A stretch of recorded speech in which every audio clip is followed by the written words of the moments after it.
Hello, and welcome back to the Cognitive Revolution. Today, I'm excited to share my conversation with Jesse Hoogland and Daniel Murfet, founders of Timaeus, an AI safety and alignment research nonprofit that's pursuing an ambitious, mathematically rigorous, and fascinating approach to understanding the development and function of neural networks. Named after one of Plato's dialogues, Timaeus' work is based on singular learning theory, or SLT, which applies algebraic geometry to statistical learning theory. Obviously, that's a mouthful, but the core premise of SLT is pretty intuitive. Training data determines the geometry of the loss landscape, which in turn determines which algorithms models learn in training, and ultimately how their behavior will generalize once training is done and they're put into actual use. The driving insight of SLT is that the super high dimensional loss landscapes in which modern neural networks are optimized are not actually well represented by the smooth bottom valley shaped surfaces that we often see depicted in figures. On the contrary, Daniel, who recently left a tenured professorship in algebraic geometry to pursue this work at Timaeus full time, calls these representations maximally misleading and explains that in reality, loss landscapes are highly complex, jagged surfaces full of singularities, also known as degeneracies, which are directions in weight space that a model can move without changing its external behavior or loss score, but which nevertheless sometimes do involve a change to the model's internal circuitry, such that the model might behave very differently in novel situations. This, of course, has profound implications for big-picture AI safety questions. To frame it in terms that would be familiar to Eliezer Yudkowsky readers from 15-plus years ago, the difference between a model that acts nice and friendly because it is fundamentally aligned to human values and a model that acts the same way because it's learned how to please humans while actually pursuing its own goals could be the difference between a superintelligence-powered utopia and human extinction. And yet today, even as AIs become more and more powerful, we don't have reliable ways to tell the difference. Anthropic and Goodfire-style mechanistic interpretability has, of course, made great progress toward identifying the concepts that trained neural networks represent, and these days also offering some visibility into the circuits they use. But there's a very long way to go. And I definitely believe that there's plenty of opportunity for complementary approaches to strengthen our overall understanding. The Timaeus approach, which they call developmental interpretability, aims to understand how neural networks evolve through the training process, using a measure called the local learning coefficient to help identify what might otherwise be invisible internal phase changes that could profoundly affect downstream model behavior. This line of work, like all approaches to understanding neural networks, is still pretty early in its own developmental history. But critically, the Timaeus team has shown that it can scale beyond toy models. Their latest work applies these techniques to 7 billion parameter models and is able to identify critical phase change moments that correspond to the appearance of important functional circuits. So we might say that it's roughly at the toward monosemanticity stage and hope that with more engineering and compute, it will continue to scale to frontier models. If successful, this could perhaps prevent an episode like the one that happened in Claude 4 training, where a certain safety dataset related to harmful system prompts was mistakenly left out of the data mix, causing the model to generalize in such a way that it followed rather than refused harmful system prompts. Anthropic caught that problem with behavioral testing and patched it, but the hope for developmental interpretability is that such things might be caught by instrumentation during the training process before they ever seriously affect model behavior. In the best case scenario, this could help us move beyond the trial and error phase of neural network training and toward a more principled engineering-like discipline, where specific datasets are used at specific times for specific purposes, leading to predictable and reliable results. Now, this is all high-concept, mathematically sophisticated work, and this conversation, to be honest, is really just an introduction. I did my best to take my time to develop my own intuitions for what's going on inside a neural network during training, to compare and contrast some of the phenomena that Jesse and Daniel described to other things like grokking that we've previously covered, and to grapple with questions of how much generalization we really want from neural networks, and how in some cases, too much generalization could be very harmful.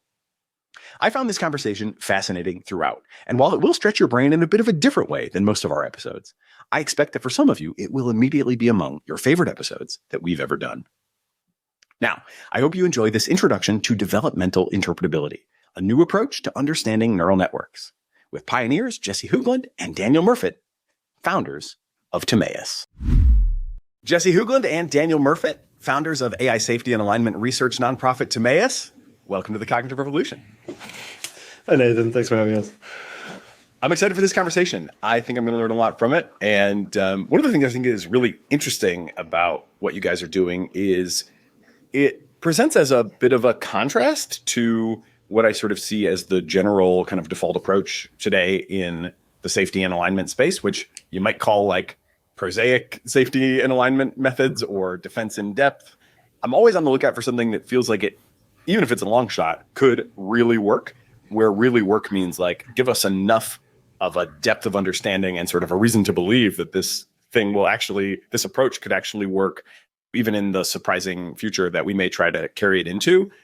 That, and when I say really work, I mean like so much so that I don't have to worry about it anymore. And I can just focus on all the applications I want to build with AI and not have to do all these, but what if it gets out of control sort of episodes. So I think you guys have something that sort of fits that bill. It is at times over my head, and I expect, members of the audience at times will have to stretch their brains to really grok it as well. But that will be part of the fun. So I'm excited to get into it. For starters, want to give me just a little background on how you guys came together, the organization. I was intrigued by the name, and I'm also very intrigued by the fact that, Daniel, you recently left a tenured professorship to go all in on this work. So start off with the backstory, and then we'll get into the more technical details. Yes, the story starts, 2,500 years ago with Plato. So Timaeus is a dialogue by Plato in which he puts forth sort of the first theory of everything. So it's a proto-chemistry where the elements, so earth, wind, fire, are associated to Platonic forms, right? The cube and the icosahedron and the dodecahedron and these kinds of things. Now, the theory is completely wrong, but it's the first instance of somebody thinking, hey, mathematics really has a chance of understanding the natural world. And so it's that spirit that drives us today. Maybe we can find ideas in mathematics and the sciences that actually help us understand this new phase of matter, these deep learning systems, to help us make sure that they're safe. Also in the Timaeus, the world is intelligent. So actually the history of the universe is just a learning process. And like physics is just a subset of learning theory. It's good. That's fascinating. I've never read it, I'll confess. And it is striking that somebody had such a worldview 2,500 years ago. This is the deepest in history. Usually I skip the backstory in a lot of podcast openings because it's like, well, we saw ChatGPT and we knew we had to build this app. And it's like, there's a lot of that. I think this is the deepest in history we've gone for the intellectual roots of a line of work. So, okay, how literally do you take the idea that hierarchy that you described of like physics being a subset of learning might really be real? I mean, I know that there's a lot of differing opinions among the most, much like in AI, right? We got Turing Award winners saying we're all going to die. We got other Turing Award winners saying the first ones are crazy. On the sort of what is the fundamental nature of the universe, probably even more disparate takes. Do you come from a secular sort of tradition or perspective on like, is it a mathematical universe or are we bracketing that sort of thing for now? Yeah, I was mostly trying to troll your physicist listeners with that. That seems like a bit of a tangent. I don't think I want to take a position on the kind of mathematical nature of reality, but I mentioned that not completely in a kind of idle way, this aspect of the Timaeus, because there are a lot of deep connections between physics and learning theory. And those are some of the connections that inspire a lot of the work we do, particularly with statistical physics and so on. So the study of learning machines is like as deep as physics in many ways. And it's not a surprise that a lot of physicists are starting to devote their professional careers and so on to understanding aspects of these systems. So that's maybe the main connection. Yeah. Better than sucking all the physicists into hedge funds, I say. So how about just a touch more on what kind of math you were doing as a professor and how that positioned you for this approach to AI? Because it does seem quite distinctive from almost everything else, that I've seen. Yeah. There's a few other little points in space that maybe are close to it, but not a lot. Yeah. So I'm an algebraic geometer by training. So algebraic geometry is a part of pure mathematics. We study mostly like solutions of polynomial equations, so very high dimensional geometric forms and very sophisticated techniques for trying to understand those geometric forms.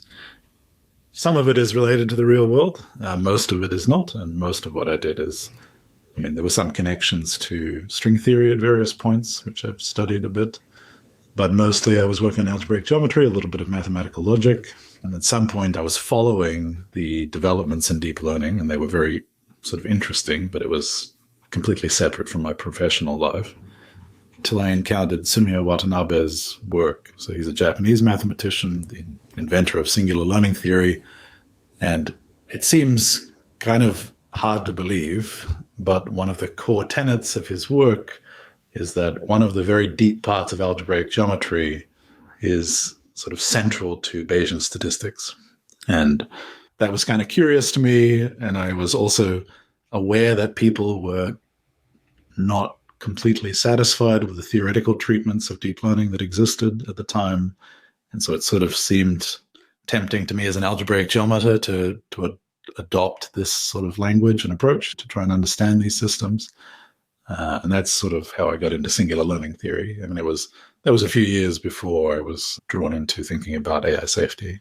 But yeah, it was sort of through the fundamental theory of Bayesian statistics, and well, all parts of mathematics are sort of ultimately connected at some level, right? And so it's not necessarily super surprising that geometry comes into learning theory. There are other ways it enters, but that's one of them. Yeah. Okay. So yeah, I guess in terms of like motivating the whole narrative, you could tell me how you think is better to motivate it. As I've studied up on the subject, one of the things that has seemingly distinguished your approach from most others in terms of understanding AI systems generally is the approach or the focus on the developmental process. How is it actually learning through the training process as opposed to run that, get a thing out, and then try to, make some sense out of it. So that's one possible motivational line. Another could be just like, it starts with this one, weird thing in math that I couldn't get over. But how maybe you can kind of draw those threads together and tee up how you got to this, the current body of work. So all of the research we're doing is based on singular learning theory, SLT. And I'd say that if I had to reduce that into one sentence, then maybe the core idea of SLT is that the geometry of the loss landscape, the surface that we walk down when we're defining some sort of optimization process, the geometry of this landscape contains important information for understanding neural networks and potentially steering them more reliably. So this has applications on the one hand for interpretability and on the other hand for alignment. Now, when we started looking into applications of this theory, which was at the time still very mathematical and theoretical, for actually empirically understanding neural networks 2 years ago now, one of the first applications we came up with was this agenda we called developmental interpretability. So can you use SLT to better understand how neural networks develop over the course of training? Now, the hope here is that development is an axis that can reduce the problem of interpretability to something more manageable. Right? At the end of the day, all interpretability techniques are hoping that we can reduce the problem of understanding some 100 billion or a trillion parameter model into fewer numbers, into something that's a little more manageable. And one way you could try to do this is understand the changes that give rise to that model over the course of training. If there's a finite number of changes, and the number of changes is much smaller than the number of parameters, then you've got a useful simplification for the problem. And that's what motivated developmental interpretability, or DevInterp, when we started 2 years ago. When you say the number of changes are smaller than the number of parameters, that means basically like the number of steps in training? Each step would be a change?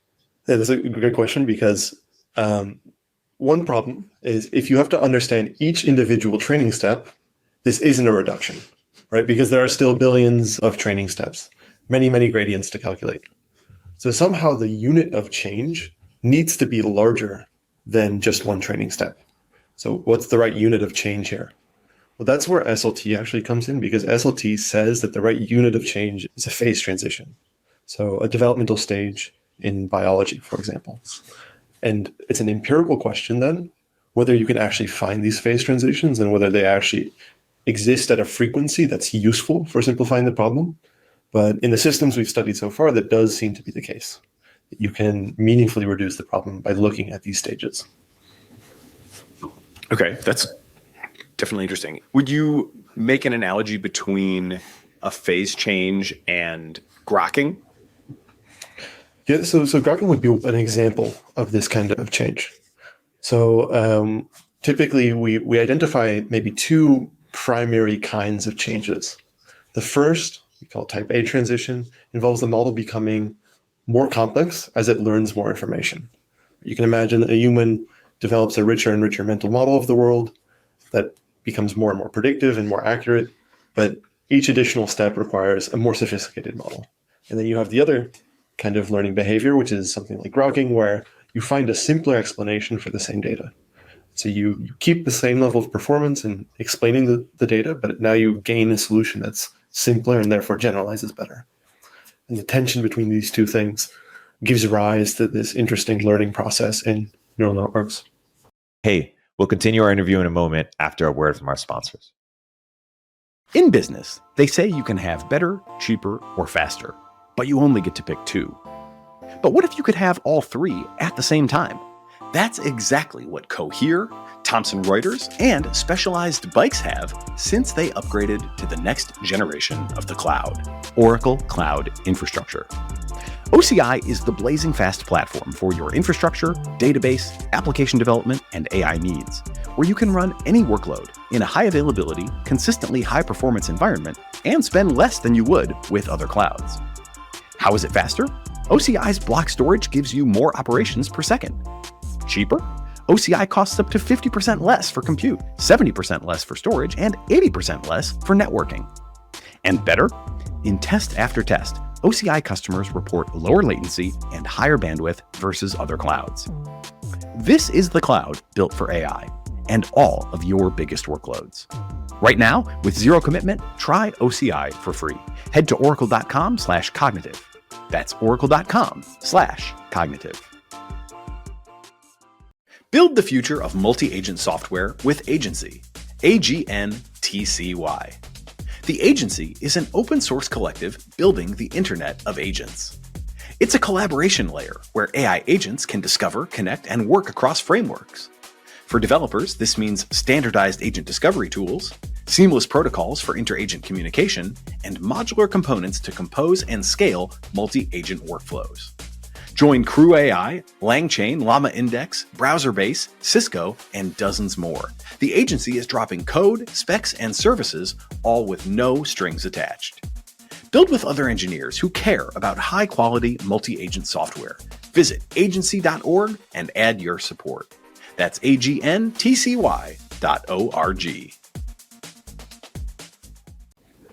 Cool. Not too long ago, I did an episode with two of the co-founders of Goodfire, and Tom, who's the chief scientist there, gave an interesting sort of, very short update on like where are we in interpretability today. He said we've been pre-paradigmatic for a long time, but I'll now give us proto-paradigmatic status. And then he went on to describe the proto-paradigm as basically, there seems to be a fairly broad consensus that neural networks learn interpretable things that, these things we call features.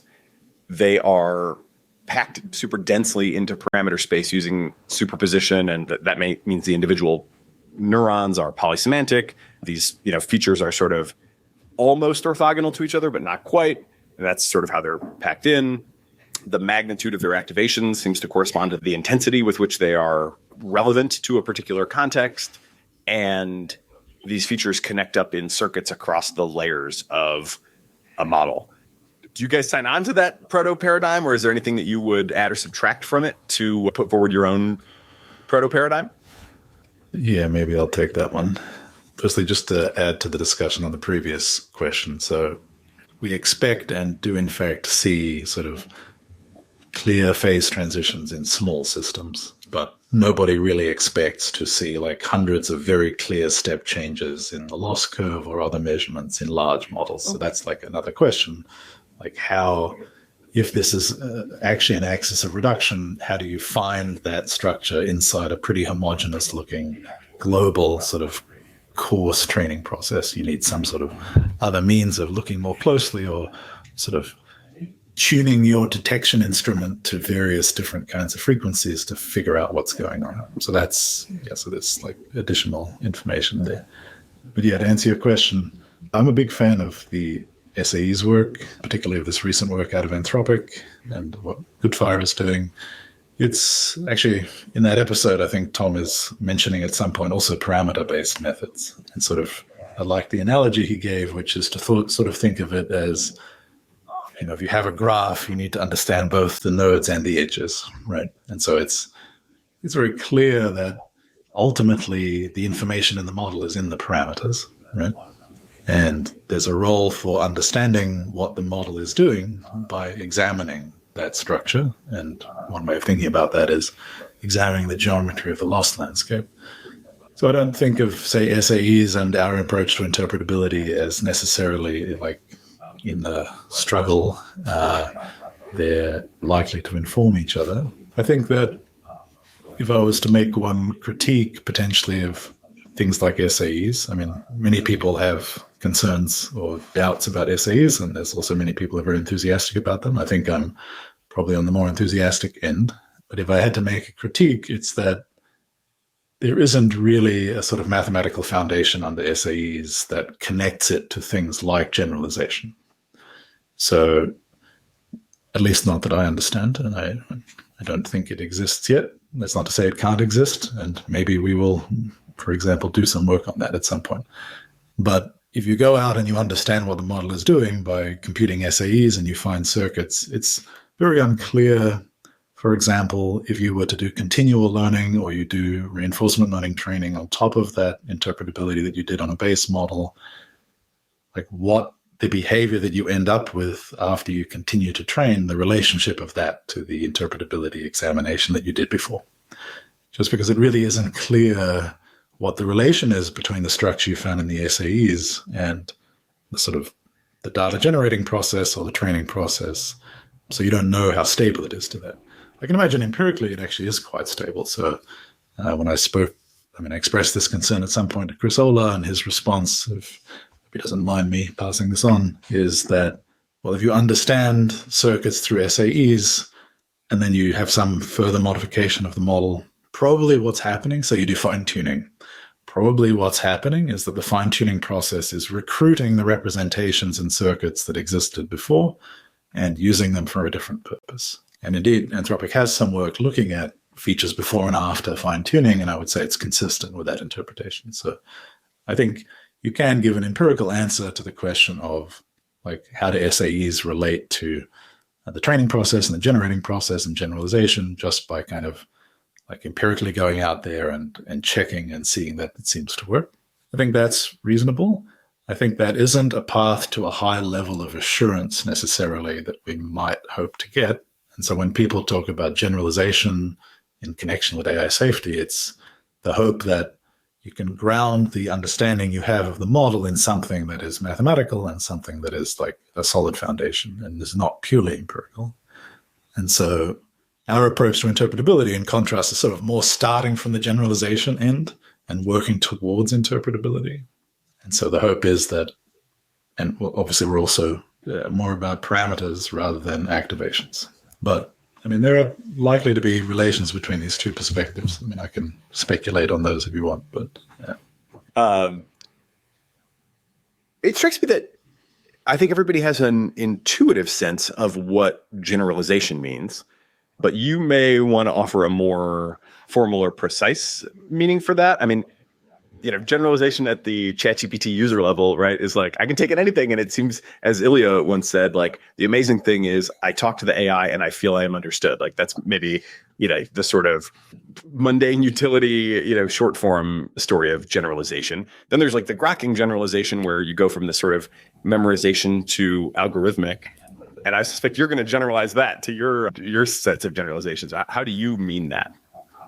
Yeah, I guess like maybe you're understood because you're an interpolation of the training data, Nathan. But so when people talk about generalization, they often mean multiple like sort of somewhat distinct things. So technically generalization, I mean, usually it's a number, so generalization error, and it represents the ability of the model to predict on samples from the data distribution which were not seen in training. That might be a held out test set, as it often is in machine learning. I mean, theoretically, we often suppose that there's a generating process which both generated the training data and you can continue to draw samples from. And then generalization error would be something about the gap between the predictions you make based on the model you learned from the training data, evaluated on these sort of new samples from the same generating process. That is, if you like, in distribution generalization. I think like usually people don't add this prefix in distribution. It's just understood that you are testing the trained model on samples from the same generating process that produced the training data. If you're not, then we refer to that as out of distribution generalization. And that's kind of a very fraught, difficult thing to understand because, of course, those new samples could be absolutely anything. And why should you expect any particular good performance on that? Yeah, I guess like the attitude towards generalization that existed sort of pre-GPT-3 was, I mean, this is one of the big cognitive transformations in the last few years, is people really understanding that you can pre-train a large model on very diverse data and get something like generalization to a very large range of tasks. Exactly what form of generalization that is sort of not super clear, I think. And the degree to which you're actually getting capabilities which work well outside the training distribution in some sense is, of course, a very controversial topic, right? Like, are LLMs really reasoning? Well, if they're really reasoning, they can do arbitrary things that reasoning can do, which may be very far outside the training data. Okay, so people debate these kinds of questions all the time. It's quite unclear, but the angle, I mean, the interest we have, I mean, beyond thinking about generalization as a number, right, like a measure of this ability to predict on new samples, you can ask for kind of an understanding of generalization which has as its core mathematical like type, not a number, but like maybe something more complex, like say an algorithm, right? Like the algorithm is the thing that allows you to generalize, say. So it's the thing behind, if you have low generalization error, maybe the reason is that you have internalized some algorithmic aspect of the generating process. And so in some sense, like the study of like interpretability is kind of like one way of phrasing it is you're just studying generalization, but you've changed the type signature of the object you're trying to produce. Rather than like being interested in a number, you're being interested in the thing behind the number. I mean, I would say that's like what the aim of, in some sense, interpretability is to like explain why you're able to have low generalization. Right? So yeah, I mean, that's intuitive, certainly at the level of like the original grokking paper, you know, the first steps it memorizes relatively quickly. It can get the samples that it's seen right. It still does terrible on all the examples, even from the same distribution that it hasn't seen until, and I always like to remind people of this, orders of magnitude more steps later, then you slowly, you know, it looks like a steep rise on the log, you know, x-axis on that famous graph, but it's actually the last 90% of the training time is when this sort of grokking process slowly happens, and then you get an actual algorithm for, in that case, the modular arithmetic, and now you're like good to go. And I think there are some interesting things there to unpack. I mean, one that's really, I think, probably the close to the heart of why all this matters is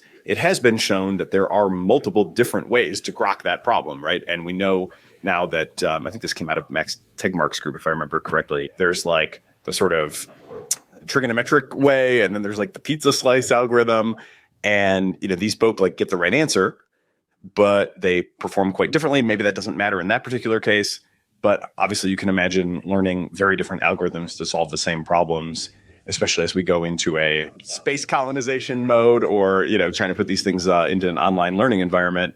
You know that could lead to potentially very different downstream behavior. And so it makes a lot of intuitive sense that we would like to understand what is going on there. Maybe you know, you can elaborate on that or clarify anything I'm getting wrong, but maybe this is a good time to give what I kind of have started to think of as the central dogma of your approach in the same way that we've got DNA, eventually you get to proteins. You've got this story of we start with data and there's this sort of set of relationships that takes us from data to model. So I don't know if you like that central dogma label, but I'm sure Jason's going to use this every week now. Central dogma. So thanks for that. It's a good phrase. I don't know if it's quite a bit. Yeah. But yeah, give us the central dogma, and then we can kind of, when we get to the end, we'll have this, still ambiguity, right? Around at least for now, it may be getting them all right now, but what algorithms did it actually learn? So I think the key question is, where does neural network behavior ultimately come from, right? All of our alignment techniques, what we're trying to do is change model behavior and make sure that they generalize robustly out of distribution. Many problems can be reduced to this understanding. Ultimately, behavior comes from training data, right? There are basically three inputs to every learning process. There's the neural network architecture, there's some choice of optimizer, and then there's the training data. And of these, training data is the most important one. It's the one that tells one model to learn one algorithm and another model to learn a different algorithm. So what we'd like to understand is, how does training data give rise to the final behaviors models end up with? In particular, because this is what all of our current alignment techniques look like. RLHF, constitutional AI, DPO, deliberative alignment, all of these techniques are basically just modifications on the same deep learning processes with different data. So in particular, data determines the geometry for the loss landscape. It's that geometry which in turn tells SGD how to move around. So it tells your optimization process how to move. That learning process picks out the final weights and thus algorithms that a neural network ends up with.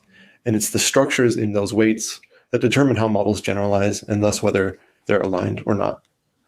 So this central dogma, as you called it, something we called the S4 correspondence between structure and data, structure and geometry, structure in the learning process, and structure in the final weights of the model, is what we see as key to understanding the mapping from data to final behaviors. Hey, we'll continue our interview in a moment after a word from our sponsors.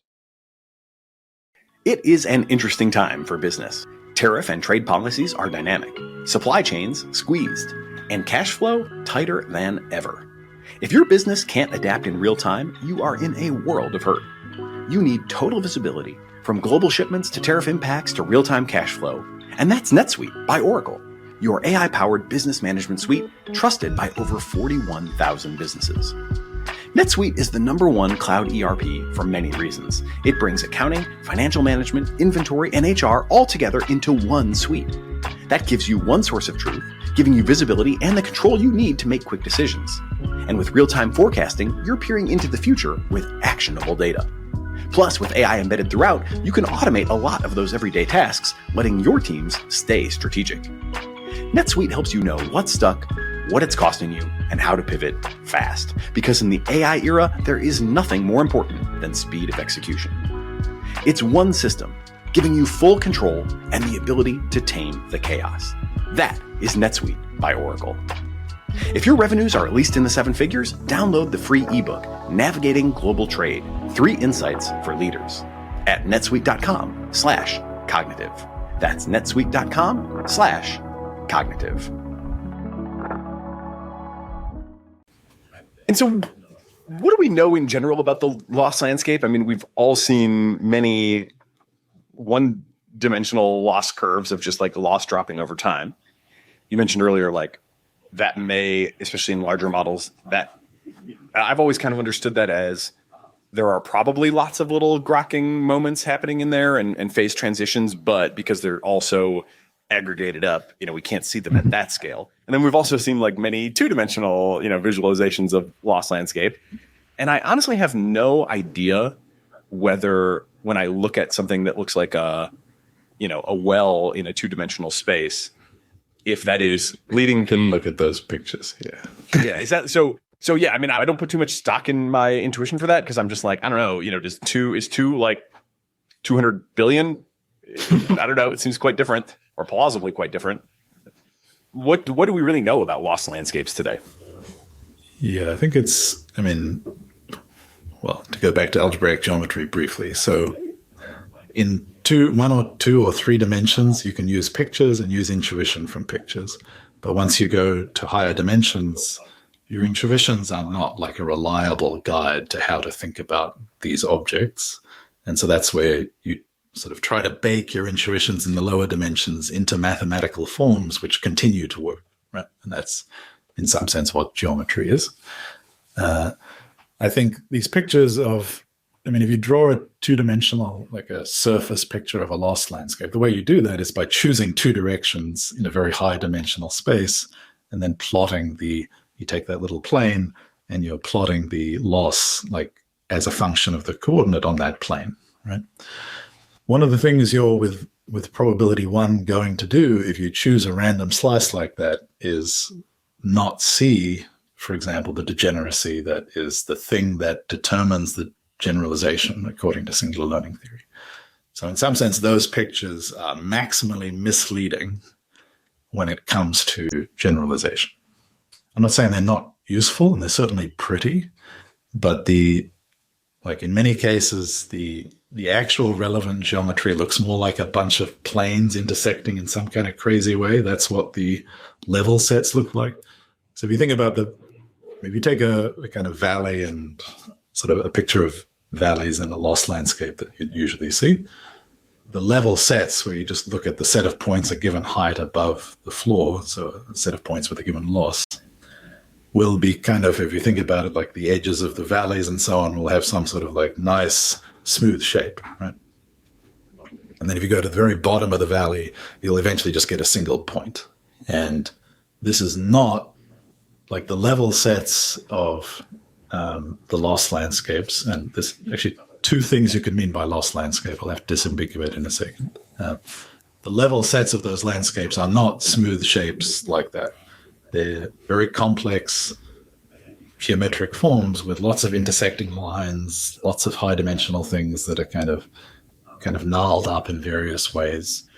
And those are the singularities that we're sort of interested in. And to be clear, the lost landscape here, I mean the population loss. So this is a theoretical object. And this is sort of like an important and subtle and difficult point. So you never actually have access to this object, the population loss, right? That would be if you could average over every sample from the true generating process, say that was images, right? Like you somehow could average the loss over every possible draw from that data distribution. Of course, you never see that. And if you're plotting an empirical loss landscape, you have some samples and then you're computing the loss based on that and you plot that. And so the actual geometry which dictates generalization mathematically is the geometry of the population loss. And that influences the behavior of all these empirical losses that are based on samples, but you never actually have access to that. So I'd like to offer just a slightly higher level description. Mm-hmm. So usually when you ask people to imagine what the lost landscape looks like at the bottom, or you look at these slices, it'll look like a basin, right? A roundish basin, like a parabola. And what Dan calls degeneracy is the property that this is the wrong way to think about it, and there are valleys and canyons and the directions you can walk along that don't change the loss. And in a sense, SLT tells us that these are the most important directions by far.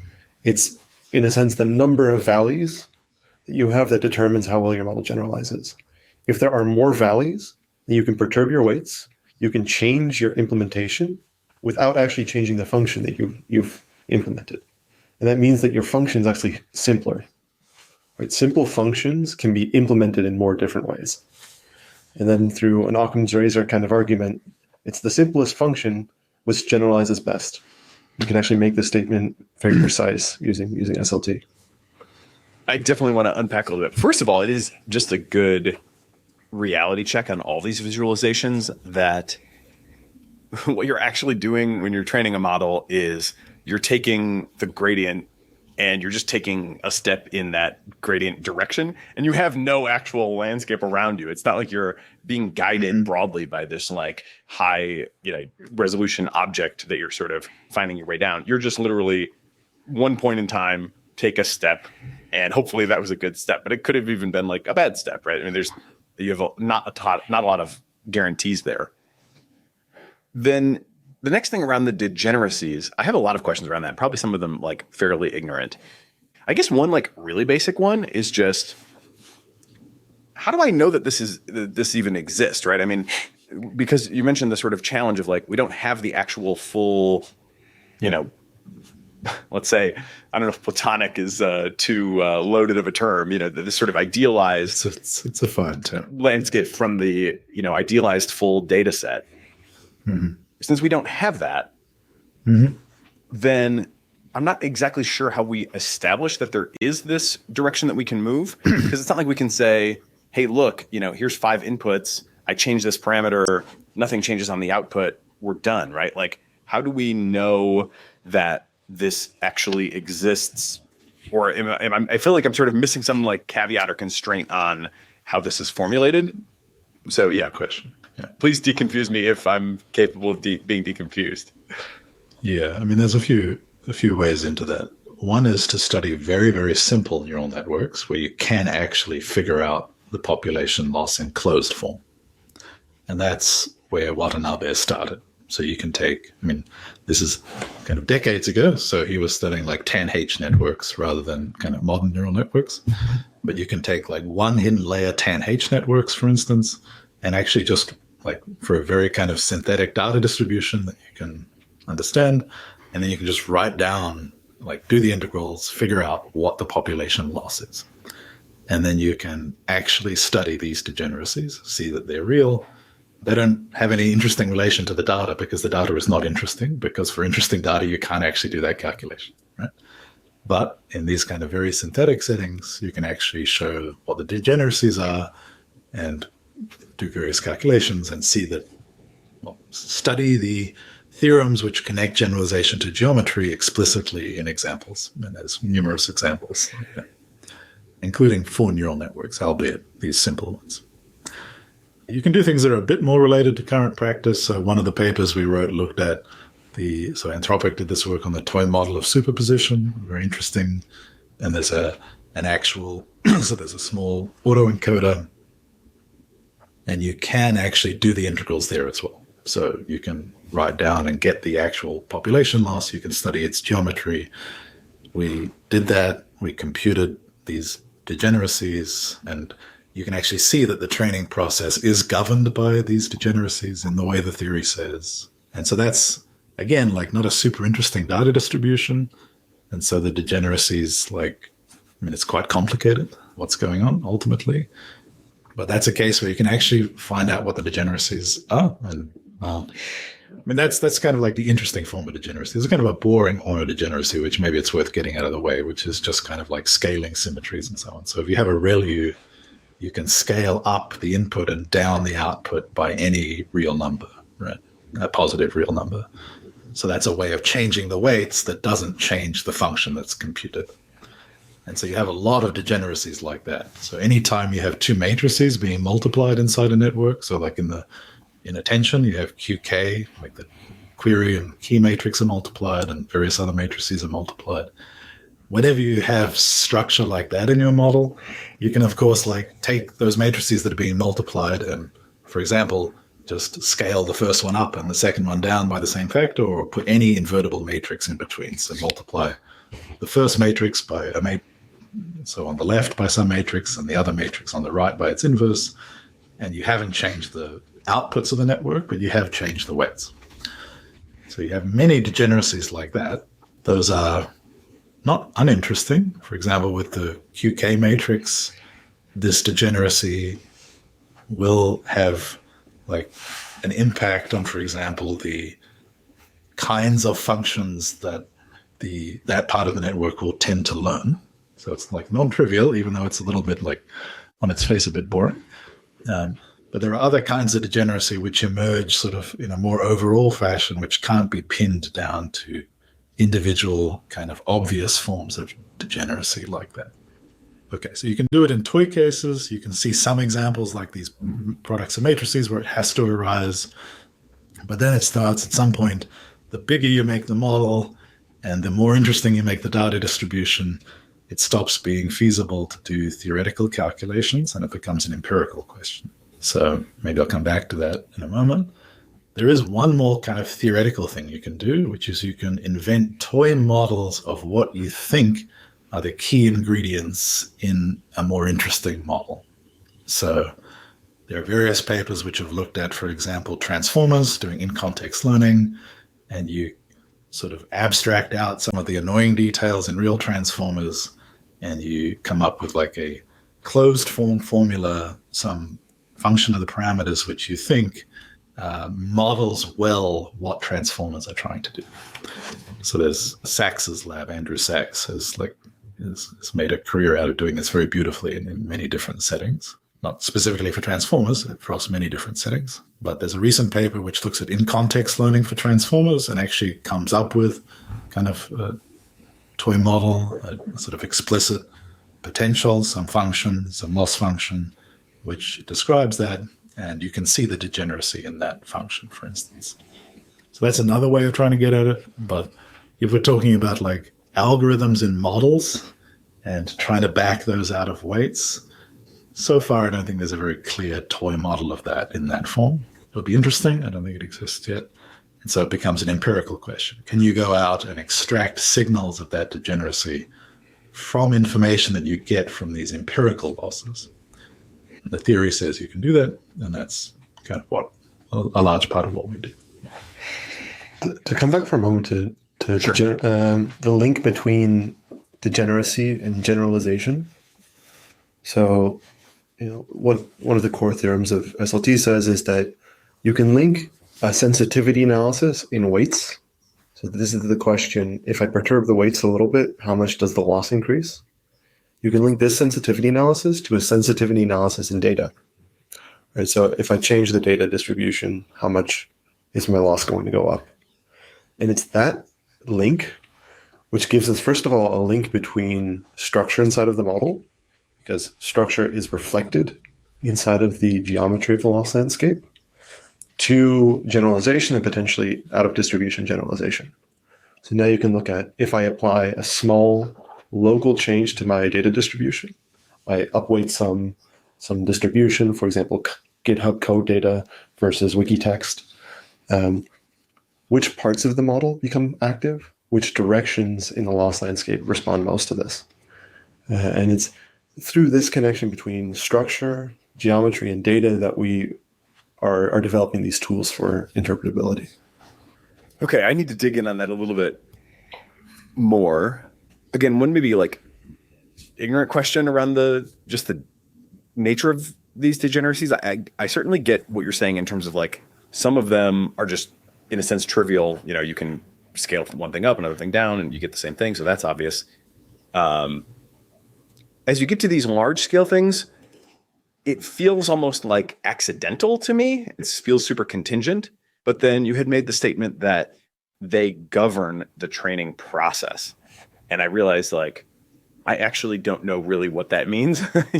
What does it mean for them to be governing the training process? And if they are in fact governing the training process, then that suggests that they're like much less accidental and contingent, or maybe there's different kinds of them, some of which are like deeply built into the nature of the world and sort of reflected from that. And others maybe are sort of accidental and contingent on the way you order your batches or, the exact mix of this versus that. So, again, consider that your prompt and tell me what I need to know. Yeah, there's kind of a bit of mathematical background, which I'll maybe provide. So stochastic gradient descent is a specific kind of optimization process, but in much more generally, we're interested in many different areas in just following a gradient, right? So you have some function, and then you're going to follow a gradient to maximize it or minimize it. And in cases where that gradient is the gradient of something that looks like a sum of squares, so x squared plus y squared plus z squared, so you're just trying to, for example, find the bottom of a bowl, that process isn't interesting, right? There's the bottom of the bowl, you're going to go there. So that's kind of convex optimization, right? You can still do interesting mathematics with that, but it's like fundamentally not a complex process. But many processes in nature do not look like that.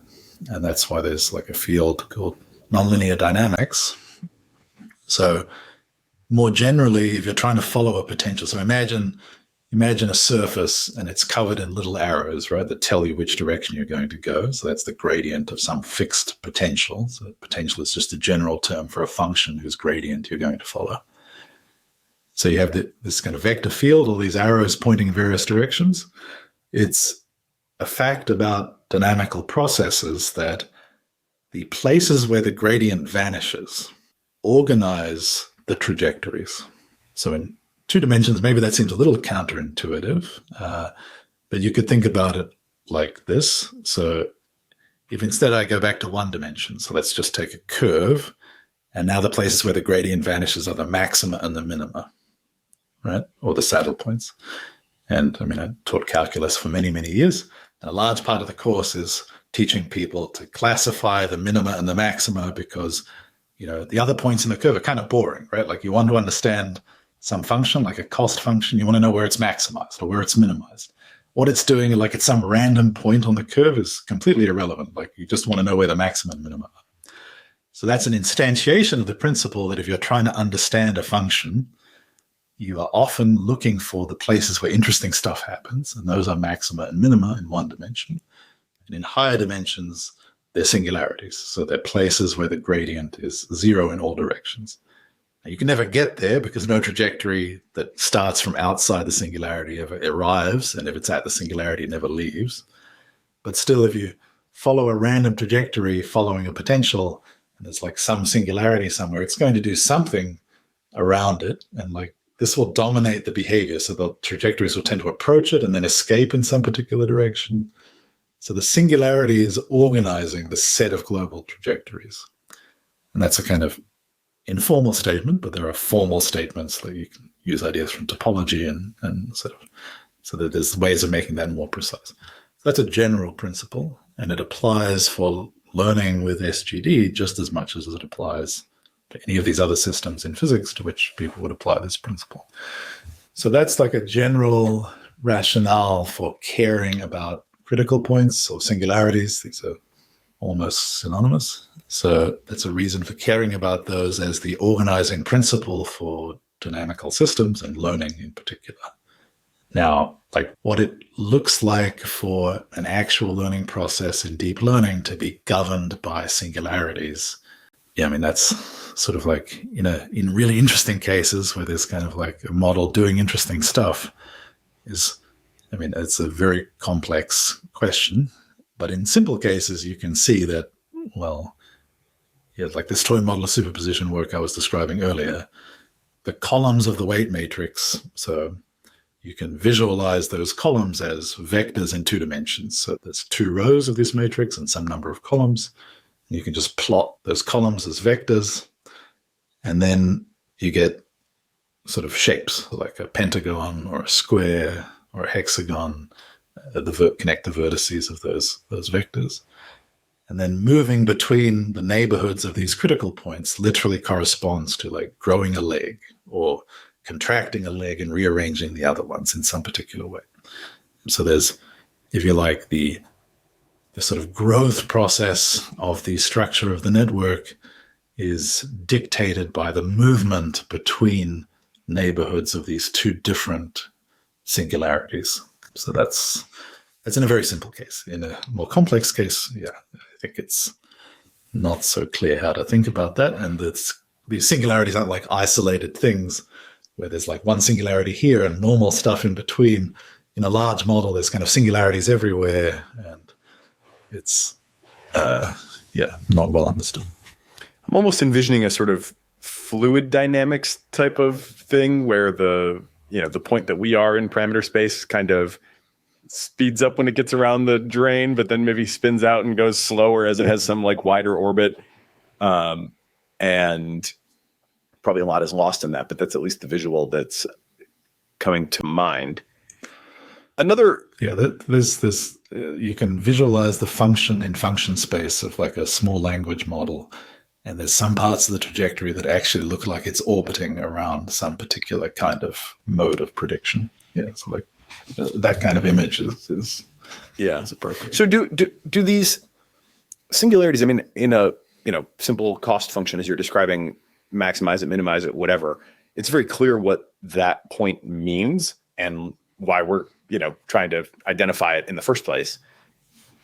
In the case, especially of a more complicated neural network, I guess I'm tempted to ask, is that the sort of, if I imagine a grokking type phenomenon, are those singularities the place where like the algorithm is perfectly grokked such that there's never anything more to learn, at least, with respect to like some subset of problems?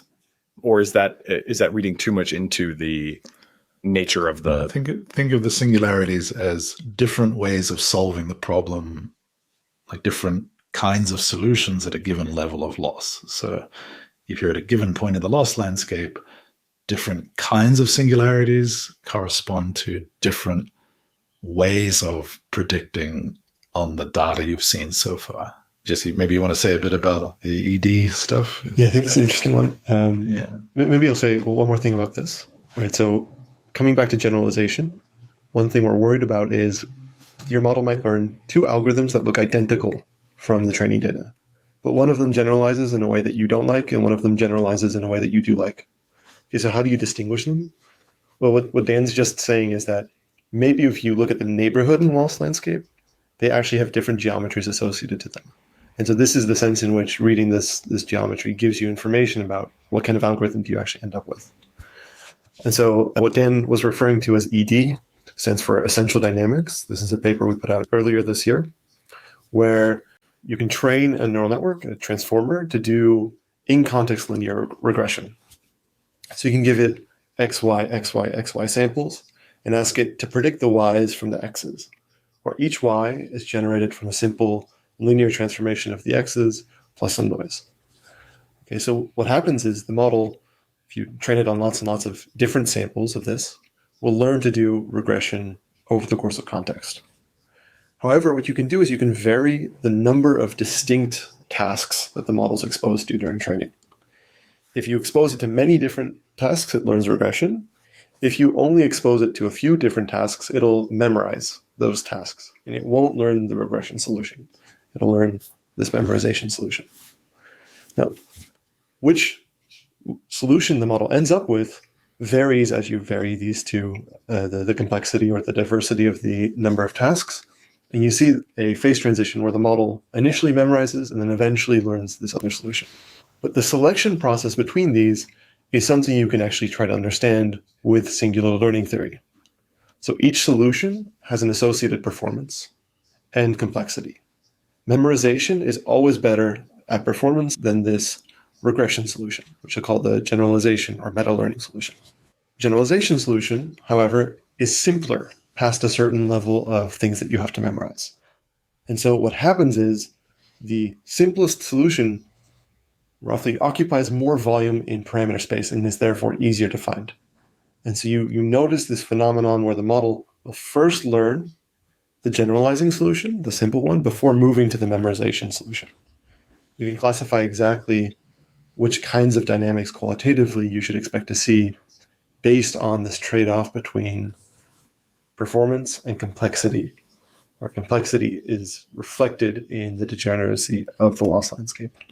So that's kind of the opposite order to grokking. Yeah, I was noticing that for sure. So, yeah, I was so caught on that. Maybe let's do another version of that and help me understand how it's happening in the reverse in this case versus the grokking case. Well, grokking is actually a strange phenomenon. Yeah. This is not like a typical. I think there's been, in a sense, like overfitting to the example of grokking. This, at least in our opinion, is kind of not the typical way in which memorization and generalization probably interact. Okay. Say more. Okay. So what's special about grokking is that the performance on the training set is more or less identical. Because you have one solution that is more complex. The memorization solution is more complex, but it's the thing you learn initially. So you end up with this transition where at a fixed level of loss in the loss landscape, you end up in a broader basin and in a basin that has more degeneracy. This is a phenomenon that can only happen. I mean, this is sort of, if you get to conceptually the very end of training, so at the very bottom of the loss landscape, then there are some perfect solutions that are simpler and more complex, and you can, you prefer the simpler one if you can find it, and eventually you will find it. But the trade-off between memorization and generalization that occurs more frequently, like without such sort of like artificial conditions, is more like you prefer the simple solution that's bad, has high loss. You eventually trade that off for a solution that has lower loss and more complexity. You pay a complexity penalty in order to get the lower loss. That's the more typical relation between memorization and generalization. Yeah, and that's the case in this in-context linear regression example. So what SLT says is you should expect models to minimize a sort of effective loss, where it's the loss with this emergent regularization term, this implicit bias that comes from degeneracy, that comes from the number of ways you can perturb weights without actually changing the function. And so typically the model's just going to prefer initially to learn the simple bad thing before moving on to the complex better thing. And so help me understand one more time how the Grokken case is different. Like, because in that case, it takes a lot longer to learn the what I would think of as the simpler algorithm, which presumably does have, in terms of some like formal complexity metric, I would assume that does have like a lower score for complexity than like memorizing, n examples, right? Yeah. So so as Jesse referred to earlier, this kind of like two typical changes in the trade-off between loss and complexity that are predicted by the core mathematical result of SLT. By trade-off, I mean trade-off between the loss and the complexity as estimated, and we call that the LLC, local learning coefficient. So I'll just say complexity.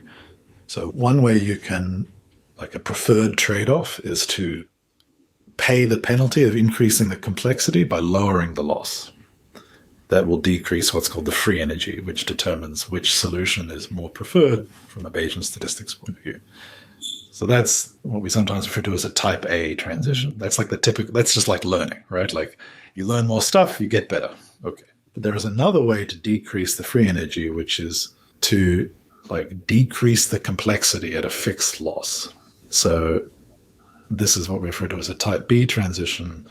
It's hard to ascertain exactly like the conditions under which this is the case, but Grokken seems to be one of them. We've seen others. So those are situations where the model really isn't improving on the loss, but it simplifies the algorithm that it's using. We can see this in the linear regression setting in some sense as well. And of course, there are many other examples of Grokken-like behavior.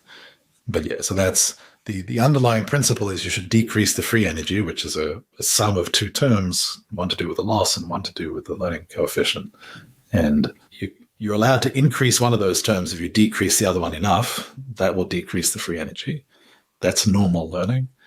And then there are situations where you can have a similar decrease by just decreasing one of the terms, the complexity.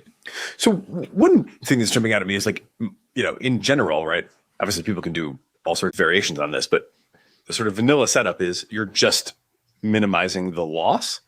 And just you had used this term, I think it was implicit regularization.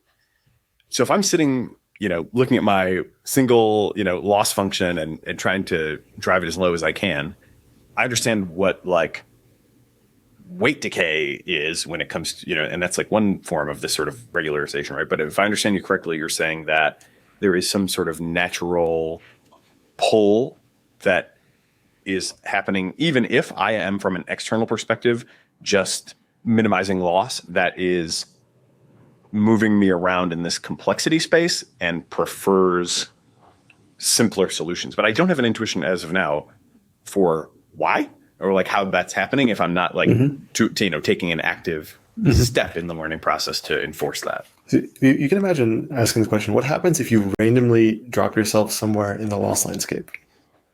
More likely than not, you'll end up somewhere with pretty high loss. You'll also end up somewhere that has a very broad basin.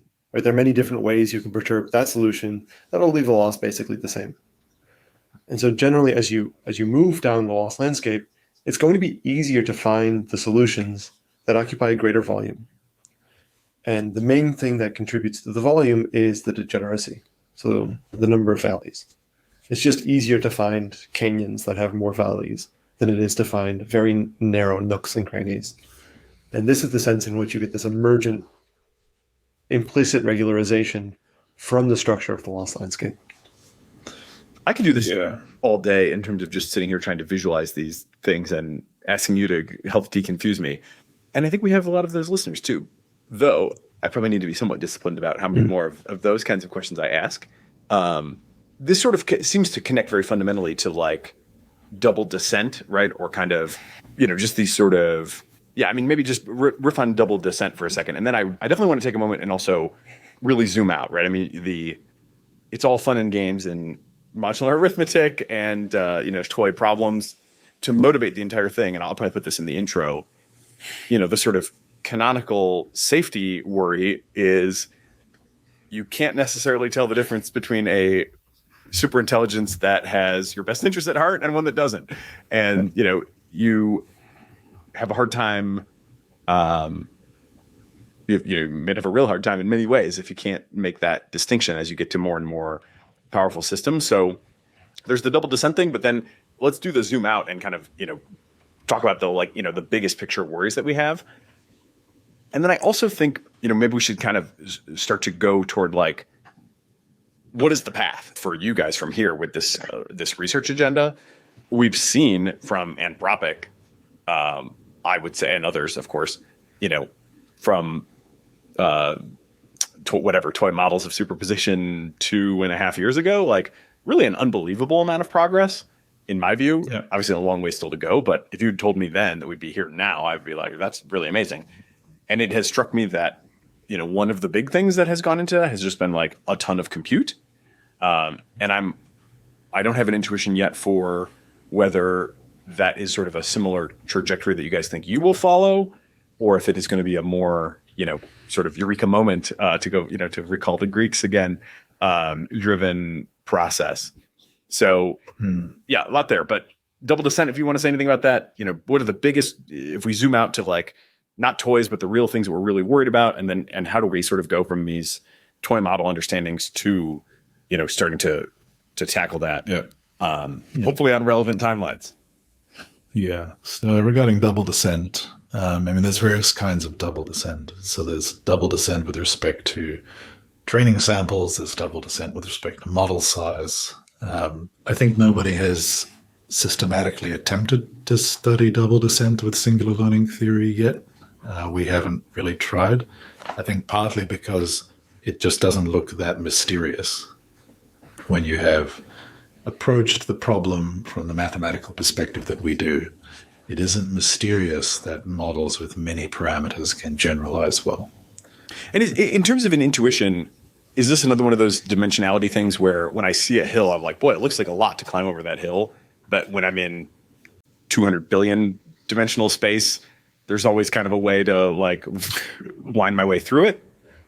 That's an often presented intuition for why optimization in high dimensions is amenable. I am not so sure. I think that's really an explanation. I think that's closer to like a folk story, maybe. I think it's not understood why.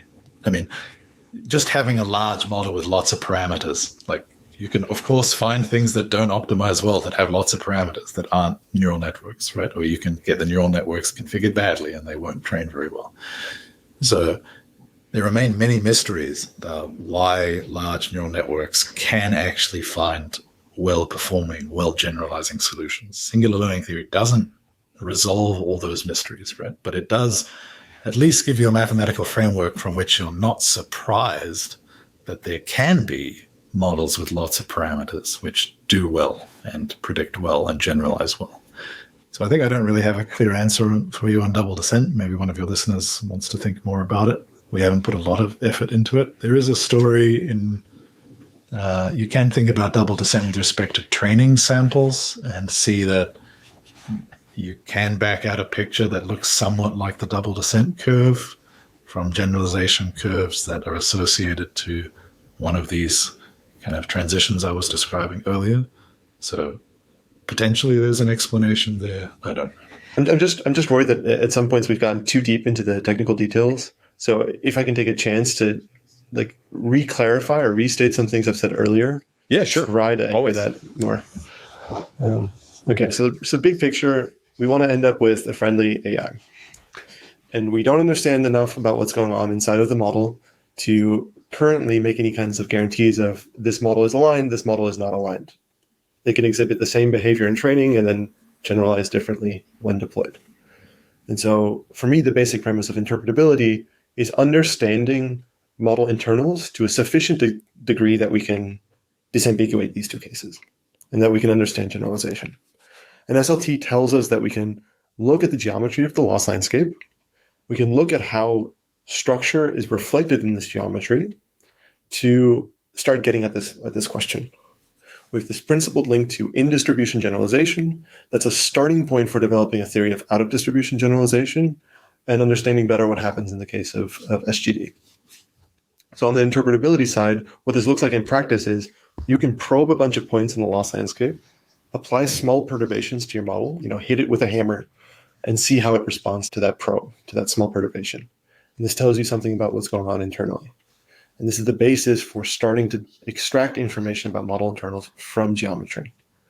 And so we've been looking at a series of projects, papers, where we study first small language models, subject them to these kinds of perturbations, and then measure things like how much does the performance decrease? How much worse does the performance get under these kinds of perturbations? That tells you about complexity of the solution the model has learned. How much does performance increase if I apply these structured perturbations to a specific part of the model, an attention head or a component? And this, it turns out, can tell you something about this attention head is specialized to this kind of data. These attention heads are all induction heads. These ones are doing something else, like memorizing different n-grams and skip n-grams. And so you can start to actually tear apart the internals of the model using these kinds of probes. More recently, we've been looking at applications for something like circuit discovery.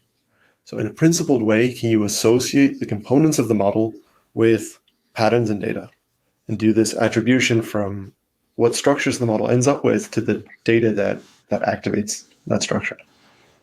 And this is starting to get at the kind of understanding that could lead to an understanding of why the model exhibits the behavior it does, rooted in its internal structures, without necessarily having a full mechanistic understanding of what's going on. You can do the sensitivity analysis, and it can tell you that these components are involved without needing to know exactly causally what the input to output map was. So this is more like a top-down approach to interpretability informed through this perturbation analysis. Okay, so on the one side, we want to develop tools for interpretability. On the other side, at some point, we want to be able to steer the learning process so that we don't end up with a misaligned model in the first place. We sort of have to take a preventative approach. Well, ultimately, that's going to look like intervening in the training data. And so the hope is, to the degree that the mapping from training data through geometry of the loss landscape, through the learning process to the final weights you end up with is invertible, to some extent, can you go backwards and come up with techniques for choosing training data that aligns your model more robustly? And so these are the kinds of applications of SLT that we're trying to develop for alignment. We're only just getting started here, but what our real hope is for this agenda in the long term is to give us better ways to make models more aligned.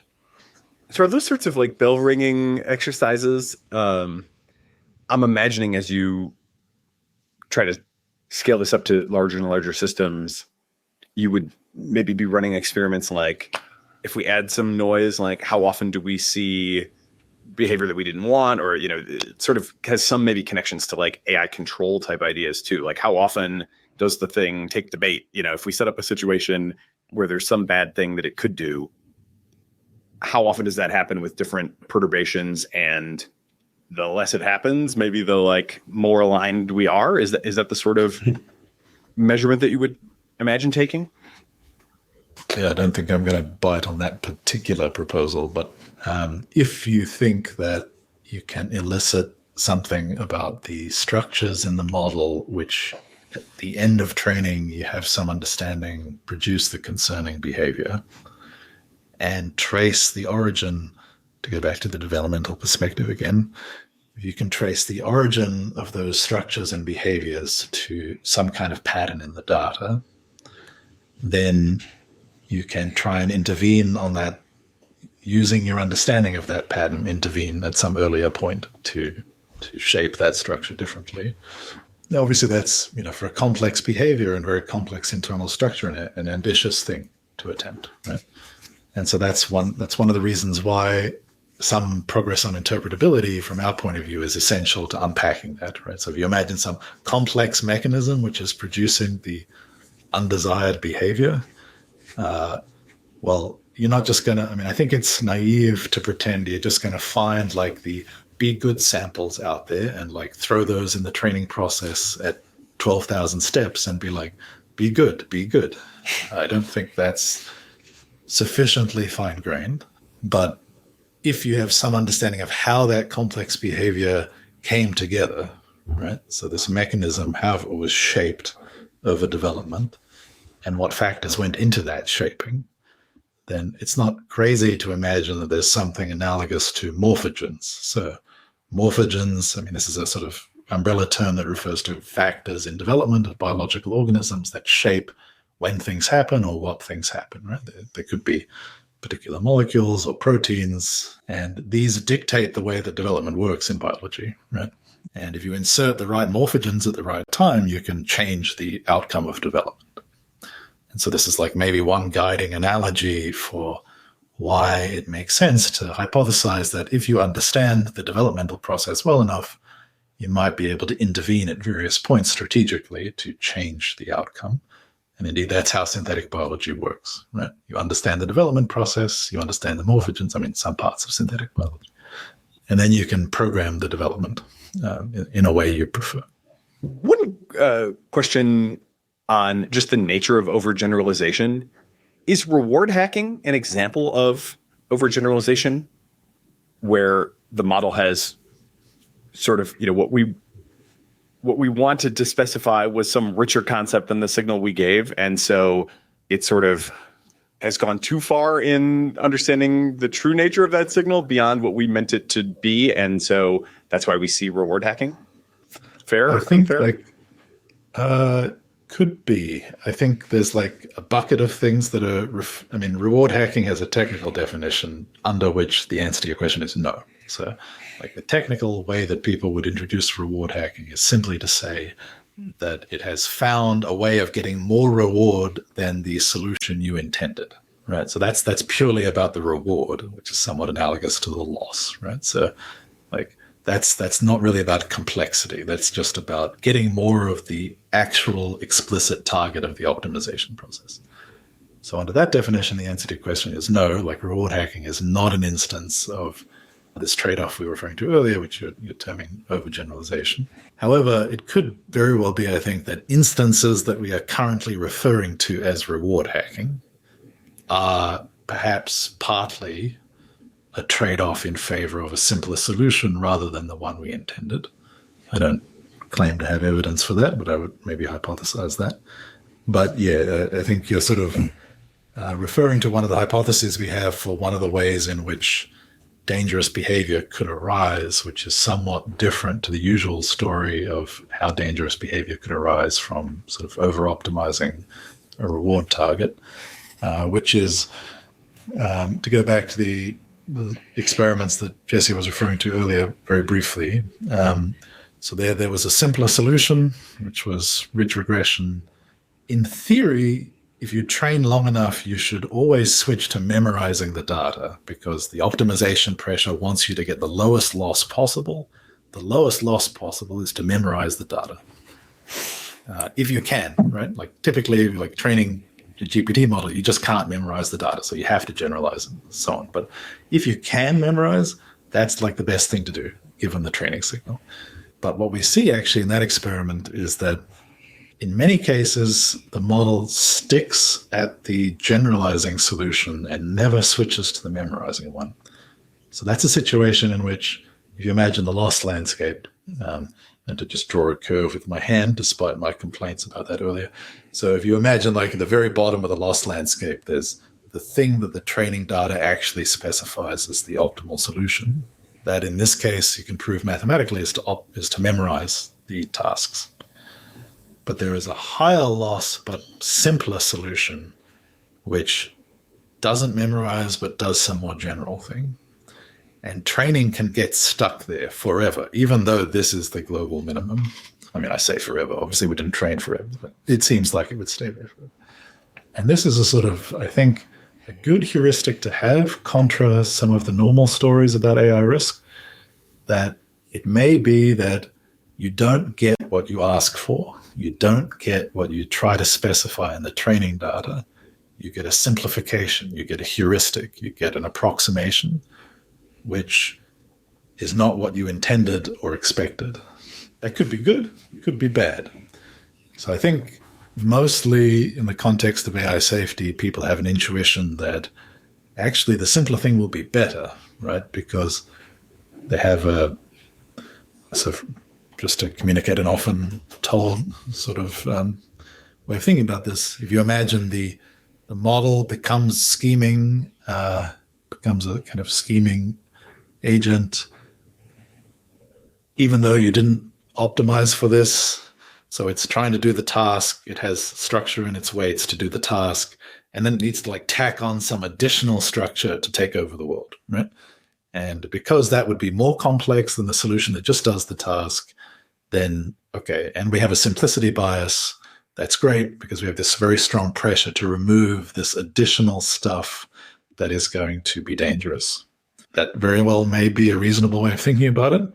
I think one should have not very much confidence in this. This is like quite a imprecise story, not grounded really in very much like mathematically. So that's potentially the case, but there's just to tell a sort of opposite story. It could be the case that the simplification is quite dangerous. And if you'll indulge me, there's actually a historical example here that's really quite interesting. So there's something called the Windrush scandal.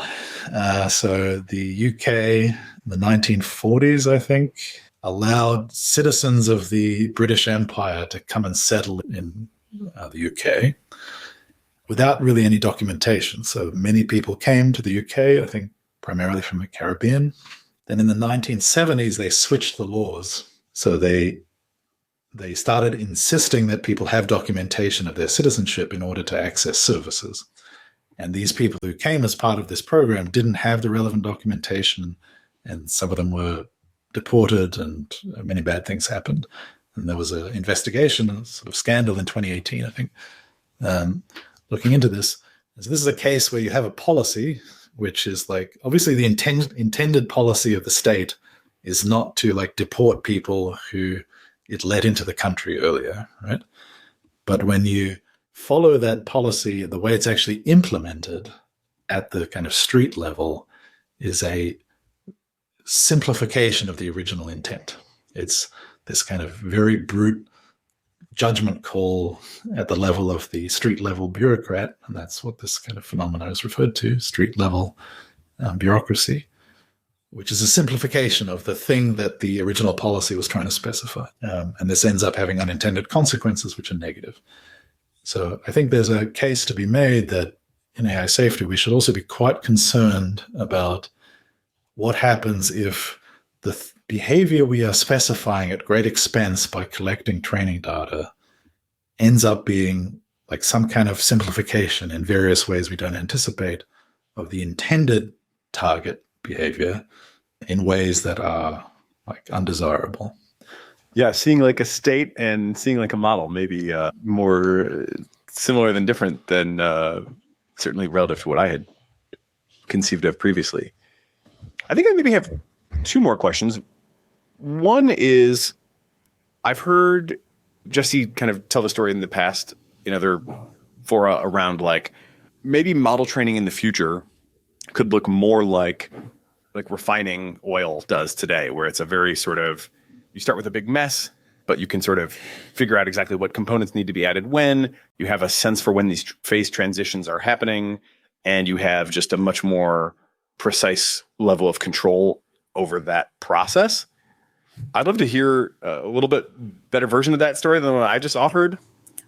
And then my other one is just, what do you guys make of other safety efforts? I mean, you've sort of said like, probably can't just like get the be good examples and hope for the best, or, at least that doesn't seem adequate. But I'd be interested in your sort of handicapping of, all the various, or at least some of, the most prominent various techniques that are out there today. Like, what do you think has the best hope of working, or, what do you think is doomed? So yeah, kind of your vision for the future of model training and the level of control we might really be able to require or acquire over that process. Maybe you could talk about like the compute, how you scale and the compute, because I don't think we ever touched on that. And then this, this handicapping of the landscape. There's a lot there, but I'll let you have at it. Yeah, I could start with the oil refining example. So I think it's useful to compare current deep learning to alchemy. Right, we've got some huge cauldron, that's the architecture. We've got a fire, that's the optimizer. And then we've got the reagents we put in this cauldron that we start to mix together. Those reagents are the training data. And currently, we just throw the entire internet together into this cauldron, start stirring, and hope that we haven't accidentally mixed bleach and Clorox.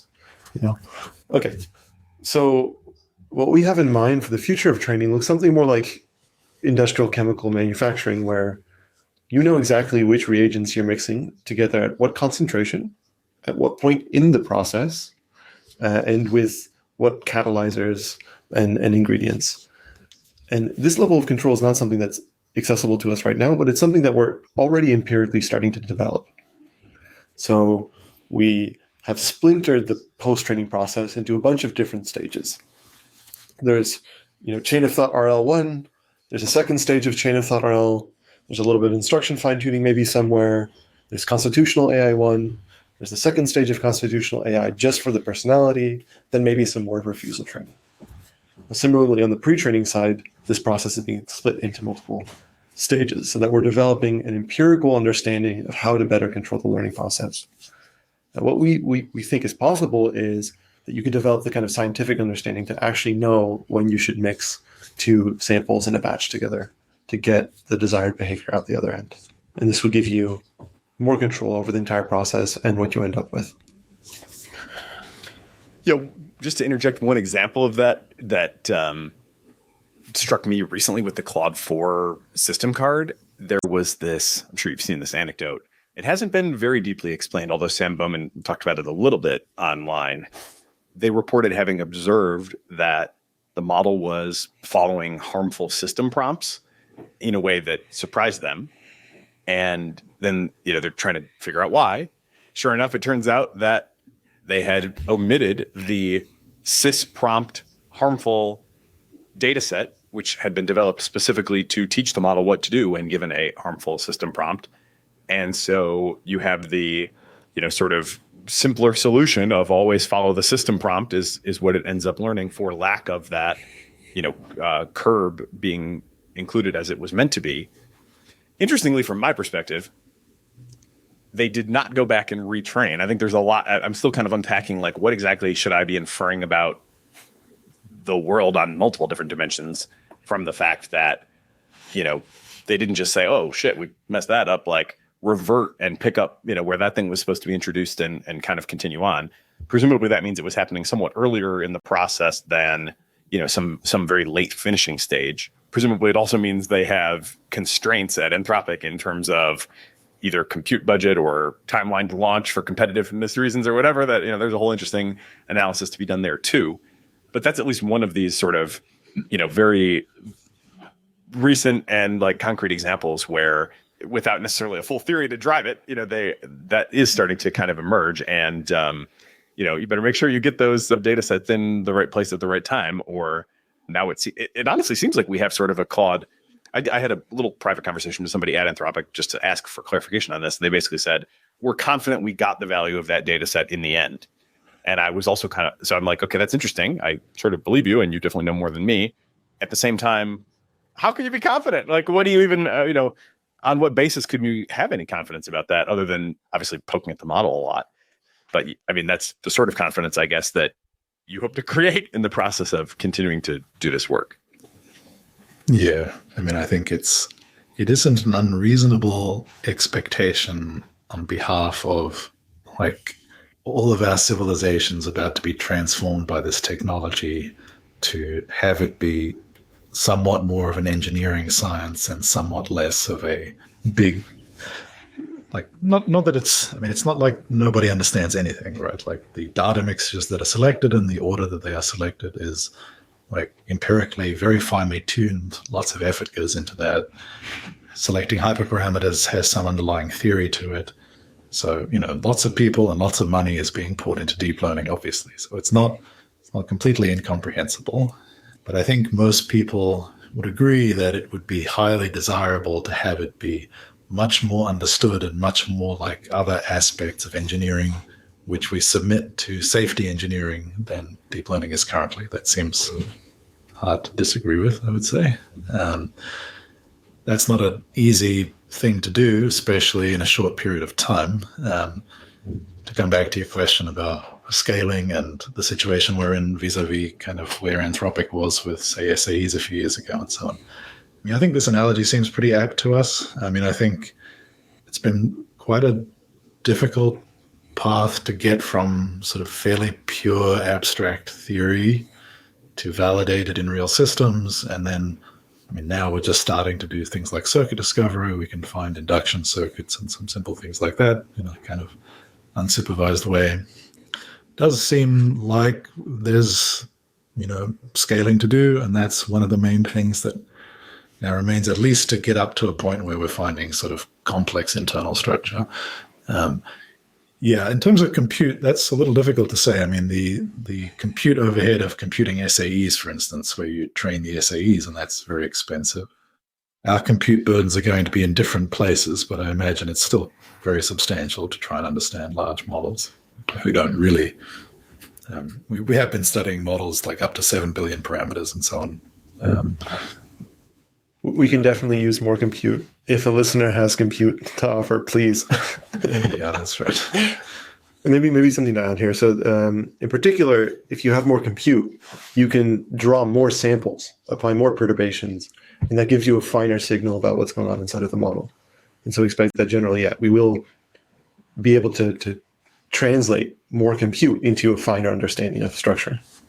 Yeah. Regarding other sort of approaches to alignment, I mean, I think in many respects, the things we're describing are just like useful foundations for many different things you might do. So I guess that's one way we think about it. So for instance, the stuff we're doing around shaping the data distribution and so on is potentially useful for some of the work the UK AI Security Institute wants to do around elicitation. So we have various ideas about how the work we're doing can, I mean, some of it is just kind of good, solid foundational science of understanding models and understanding the training process and how model behavior works. And that, in the same way that interpretability is broadly useful, much of that is broadly useful. I guess, it seems unclear whether the current paradigm of shaping model behavior at the end of training from is going to be a very robust solution to alignment as we move towards higher capability levels. I mean, this is an oft expressed concern, right? So I think that something that looks like baking in behavior and control of behavior earlier in the training process seems like something that is broadly going to be adopted. I mean, arguably the deliberative alignment approach is, especially if you scale up the amount of compute spent on RL, right? If that is like equal to pre-training, then that's like a lot of shaping of model behavior that is taking place over a large part of the effective compute. And this idea is not just due to us, right? There's papers like pre-training from human feedback. A lot of people realize that we need to bring alignment earlier in the learning process. Maybe I can end with a bit of a look to the next few months.